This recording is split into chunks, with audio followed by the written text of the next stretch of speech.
저금리 환경은 우리가 피하기가 힘들 것 같습니다. 금리가 낮은 상황에서 역마진은 어쩔 수 없는 불가피한 현상입니다. 금융사로서는 이 저금리가 굉장히 치명타의 요인이 될 수 있습니다.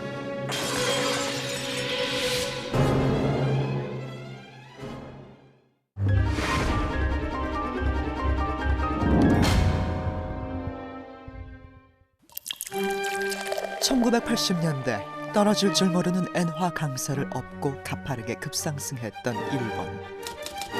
그러나 마치 무언가에 취한 듯했던 그들의 성공은 1991년 거품처럼 사그라졌다. 주가 폭락과 함께 시작된 전후 최악의 장기 불황. 그 혼돈과 좌절의 시기를 사람들은 잃어버린 10년이라 지칭했다.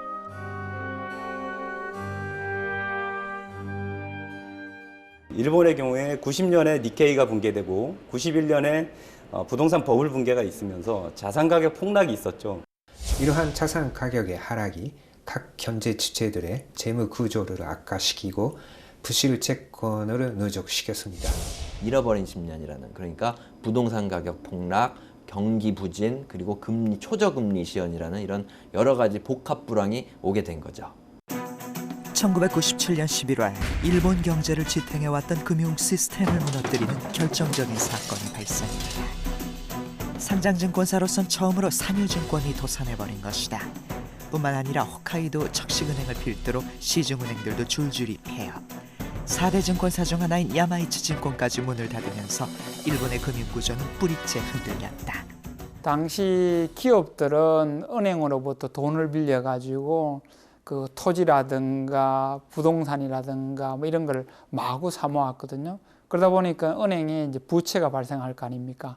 개인도 은행으로부터 돈을 빌려가 주식을 사고 이런 식으로 버블이 될 때는 부채를 안아도 가격이 오르기 때문에 모든 사람이 해피했는데 갑자기 일본 정부가 금융 긴축을 내고 기업들은 그 많은 부채를 이제 떠안게 돼버렸고 개인들도 떠안게 버렸던 거죠. 그러니까 어디 문제가 발생하는가 하면 은행이 이 부채를 회수를 못하니까 은행이 도산하기 시작한 겁니다. 하지만 금융회사의 몰락은 시작에 불과했다. 일본 경제에 드리워진 어두운 그림자. 그것은 바로 초저금리가 몰고 온 붕괴 도미노였다.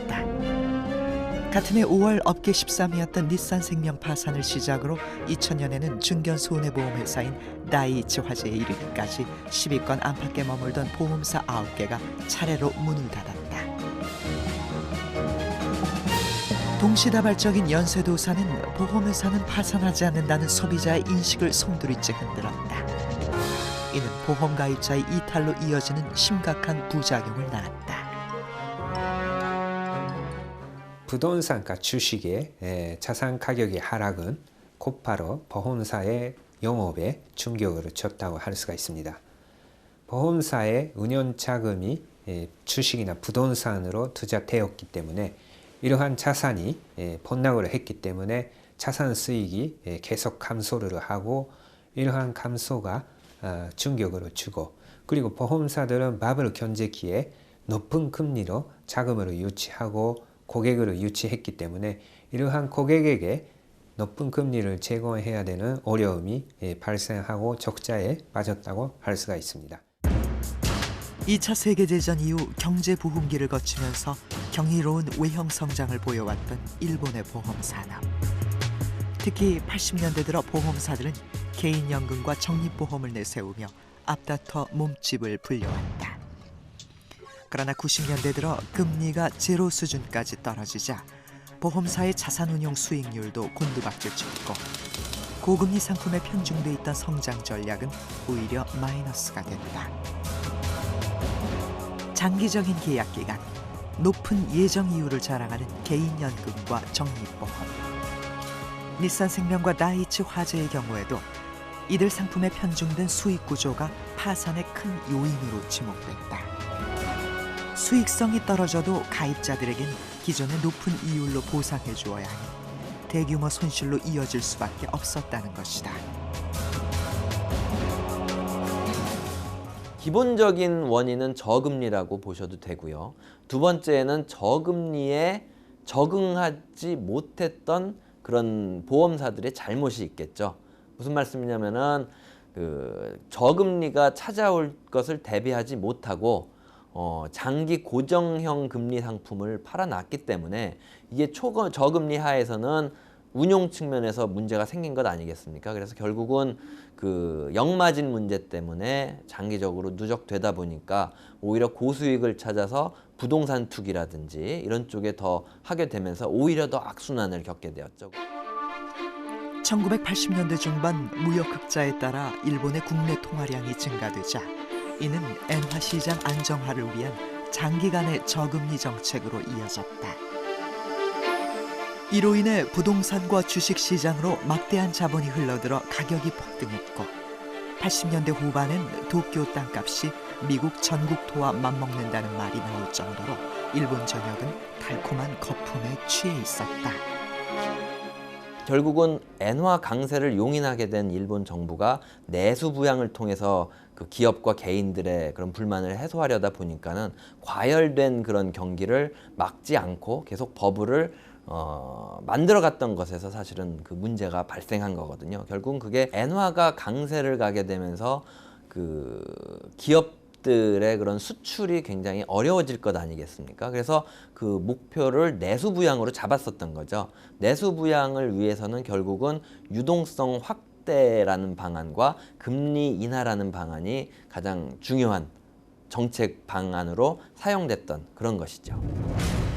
그러나 1990년 초에 주식시장 붕괴와 91년 정부의 기습적 금리 인상을 통해 거품은 빠르게 소멸되기 시작했다.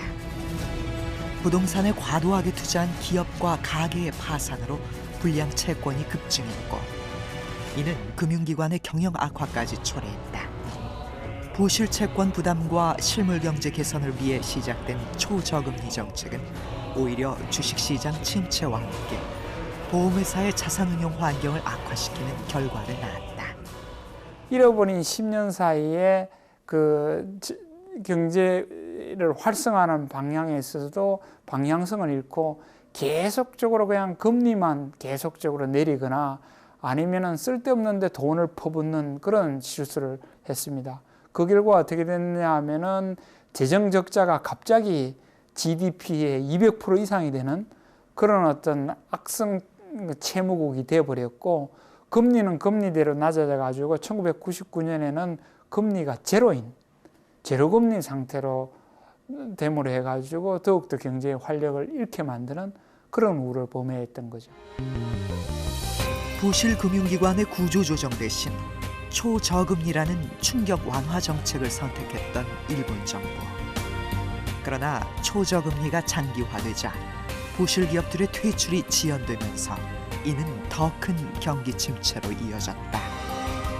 제로금리는 어떤 의미에서는 그 대출을 굉장히 자유롭게 해가지고 기업들이 투자를 하게 하고 개인들이 적극적으로 돈을 빌려서 소비를 하게 하는 좋은 자극제가 됩니다만은 일본인 경우는 몇 가지 악조건하고 같이 겹쳐지게 됨으로 해가지고 더욱더 어려워졌거든요. 그게 뭐냐면은 예를 들어 가지고 인구 고령화라는 요소가 있습니다. 인구 고령화가 요소하고 같이 겹쳐지면은 나이 든 사람이 그렇게 돈을 빌려 가지고 그렇게 소비하려고 하지 않거든요. 그리고 기업들도 나이가 많이 드니까 적극적인 공격적인 투자를 또 안 하려고 하고 이런 것에 같이 겹쳐버리면 제로금리 정책은 전혀 시장에 안 먹히는 그런 정책이 되어버리는 거죠. 장기화된 초저금리로 인해 더욱 심화된 경기 침체. 과거 고성장 고금리 환경에서 쌓아올린 보험회사들의 기반은 뿌리부터 흔들렸고 그들이 겪었던 위기는 우리와 그리 동떨어져 있지 않다.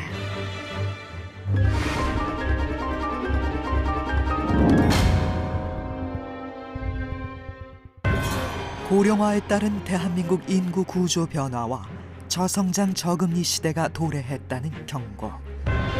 최근 우리 사회엔 일본의 잃어버린 10년이 대한민국에 재현될 수도 있다는 공포감이 감돌고 있다. 초저금리에 따른 부동산 버블 확대와 최근의 붕괴 조짐, 투자 부진 현상이 20년 전 일본이 장기 불황으로 들어설 당시와 섬뜩할 만큼 일치한다는 것이다. 한국과 일본의 평행 이론, 그 첫 번째 단서는 인구 고령화. 한 나라의 인구 연령 구조는 국가의 잠재 성장률을 결정짓는 핵심적 요인이다. 그런데 2013년 대한민국의 인구 연령 구조는 1990년대 일본과 흡사하다는 것. 장기 불황 첫 해였던 1991년에 일본 고령화 비율이 12.4%였다면 현재 한국의 인구 고령화 비율은 12.2%다. 또한 장기 불황 10년간 일본 고령화 비율 증가폭 역시 5.3%포인트로 2012년 우리나라의 고령화 비율 증가 예상폭인 5.6%포인트와 비슷하다. 네, 일본의 경우에 생산 가능 인구의 속도가 감소하기 시작하는 시점이 대략 90년대 초였습니다. 91년 정도였고 우리나라가 올해부터 생산 가능 인구의 비중이 전체 인구에서 감소하기 시작합니다.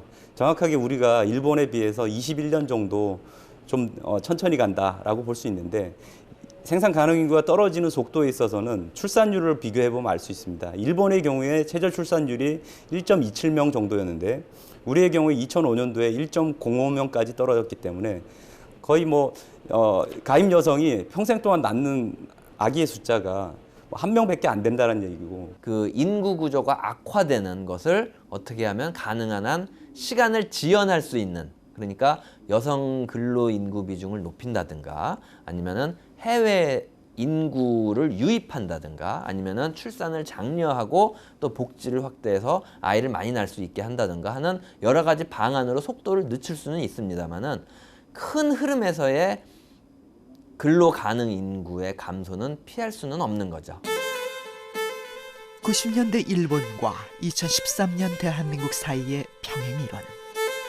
그 두 번째 근거는 바로 부동산 버블이라는데, 만약 부동산 시장에서 거품이 붕괴한다면 어떤 일이 벌어질까?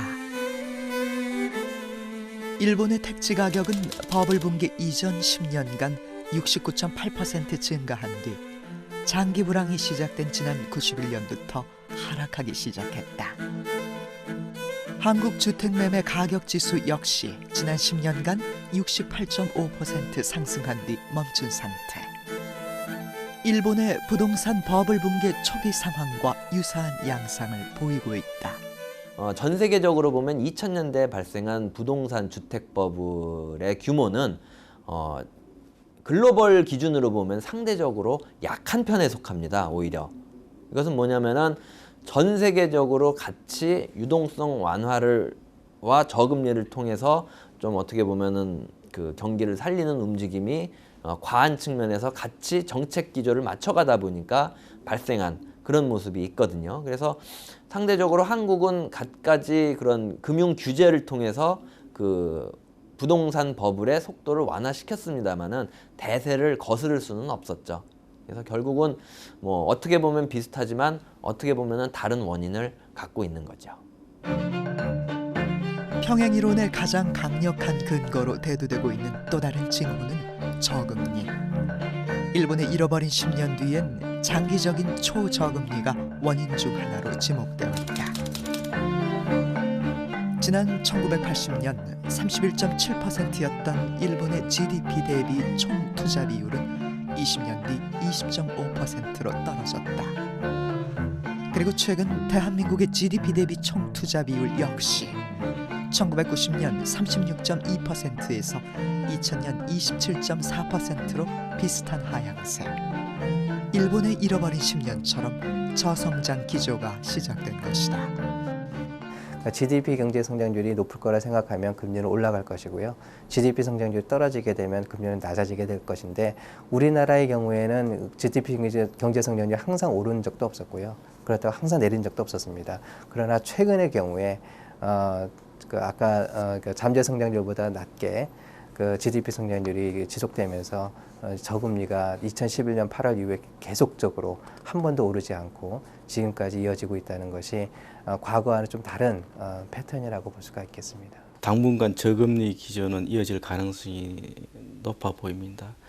그 금리에 영향을 미치는 여러 가지 경제 변수들 중에서도 가장 중요하게 볼 수 있는 게 이제 경제 상황을 반영하는 경제 성장률 그리고 물가라고 볼 수가 있습니다.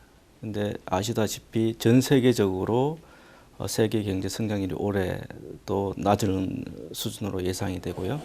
여기에 따라서 국내 경제 성장률도 잠재 성장률을 하회하는 수준으로 저성장 기조가 이어질 것으로 봅니다.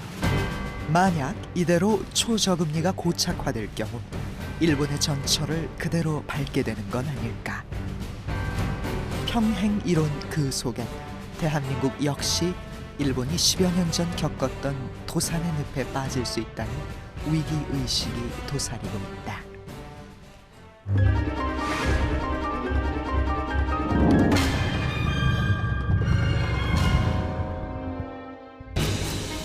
만약 금리가 1%포인트 더 떨어진다면 대한민국 경제엔 어떤 일이 벌어질까? 경제 성장률이 1%대를 기록하면서 금리가 지금보다 1%포인트 더 추가로 떨어질 경우 5년 뒤 은행의 단기 순이익은 8조 5천억 원에서 1조 4천억 원으로 떨어지고 10년 후에는 5조 2천억 원의 순손실이 발생한다. 금리가 떨어지면 금리를 가지고 장사하는 금융기관들이 굉장히 어려워질 수 있을 거라고 생각이 됩니다.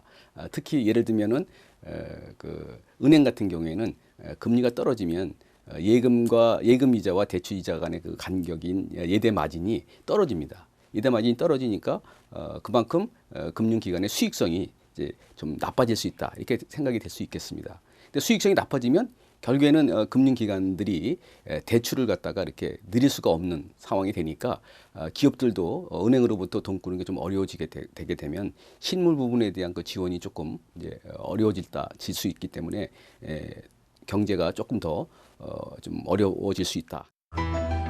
그뿐만이 아니다.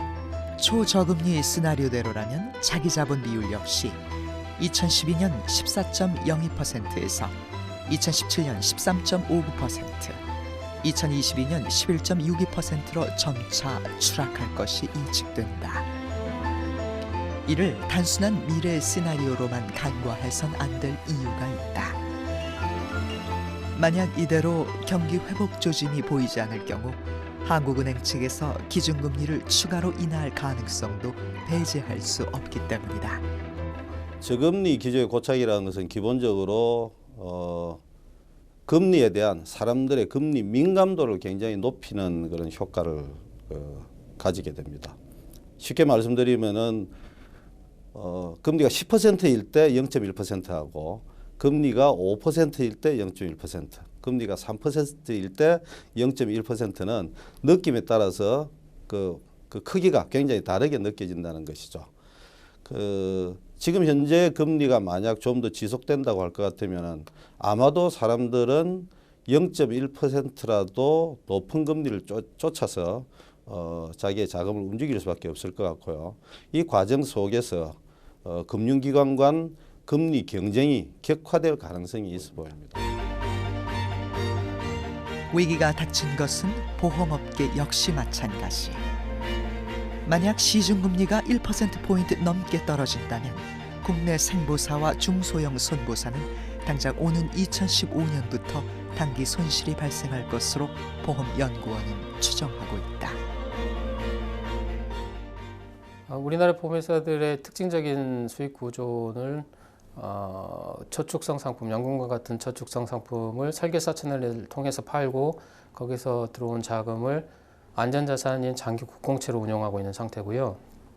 그러다 보니까 수익이 날 수 있는 곳이 운용이나 아니면 보험산업의 본연의 기능인 위험관리보다는 계약자들이 부담하는 수수료, 부가보험료 쪽에서 수익이 남고 있는 상황입니다.